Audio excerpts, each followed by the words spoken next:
This is Tayyab Shah. He's a freshman at Princeton University. He had perfect score in SAT, and today we'll ask him how to prepare for SAT. Tayyab, when should the students generally start preparing for SAT? I think you should definitely start preparing at least a year before you take the SAT, so in your sophomore year at high school. It's because by the sophomore year in high school, most people already know most of the material that's covered on the SAT, so scoring well is just a matter of practicing and being able to apply that knowledge. Also, the good thing about the SAT is that there are no surprises. So if you practice beforehand, you'll be familiar with the test difficulty and the types of questions, and this will allow you to excel. Tayyab, how should you prepare for the SAT?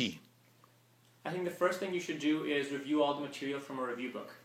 Personally, I think all the review books are pretty much the same, so if you get Kaplan's, Princeton Review, or Barron's, you should be set.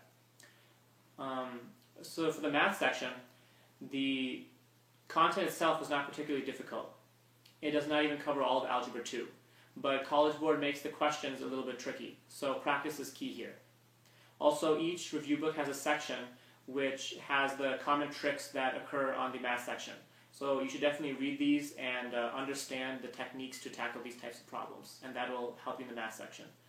For the critical reading section, the most important thing is to build your vocabulary, because understanding most of the questions and passages on the test become relatively easy once you know most of the words. Each review book also has a section of the common words that reappear on the SAT, and you should start memorizing these as soon as possible, since it'll take a long time because there are hundreds of them. For the writing section, there are two parts, the grammar, which is the multiple choice, and the essay. For the multiple choice, identifying the grammar mistakes is relatively simple for native English speakers because the sentences just sound wrong. But for the more subtle mistakes, each review book has a section of common mistakes that you should definitely memorize, and then you should be set for the multiple choice. For the essay, you should have books, historical figures, and personal experiences in mind before the test so that you can quickly come up with examples to support your stance in the essay topic. Also, you should at least develop 2 examples in the essay, and if you have time, you can develop your 3rd or 4th, but you should definitely develop 2.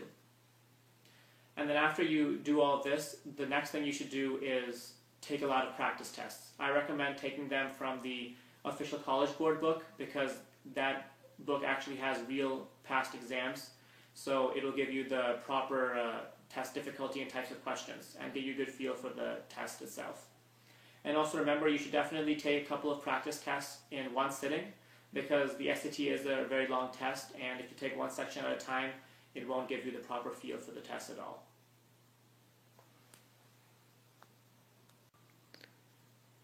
Tayyab, is it useful to take prep courses? Personally, I found no use for prep courses, so it's definitely possible to score well without them. But if you're the type of person who learns better in a school-like environment, then I guess prep courses will be useful. Also, one thing to keep in mind is that most prep courses offer a free practice test before you actually have to sign up for the course. And they will put you in a room and set everything up for you. You'll take the test and they'll grade it and identify your weaknesses as well. So it's definitely worth your time to take this practice test and get a good feel for the SAT before you actually have to take it. Tayyab, when should you take the test, and how many times should you take the test? I think you should definitely have taken the test once by the end of the January of your junior year, because that way you still have a couple of months to take the test again if necessary. Also, I think it's alright if you take the test twice or 3 times. Just remember that colleges require that you submit all of your test scores. So if you do badly once, it doesn't really matter, but if you continuously keep doing badly and trying again, that will show up on your college applications.